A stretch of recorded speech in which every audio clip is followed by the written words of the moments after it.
सापडून संगमेश्वर, पुढे लांजा राजापूर.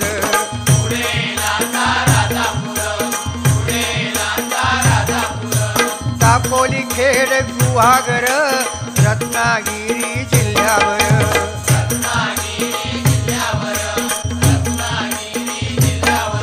ओ गणपतीचे दिवस इले, सगळ्यांचा आनंद गगनात मावाना. जो तो आपल्यापर्यंत देवाची कशी सेवा करून जावा. पूर्वी काय होता, आमचे आजोबा वगैरे सांगत, त्या गणपतीची किंमत फक्त ₹1.5 होतो. आता खरा वाटायचा नाही, कारण दिवस भराले. आता तो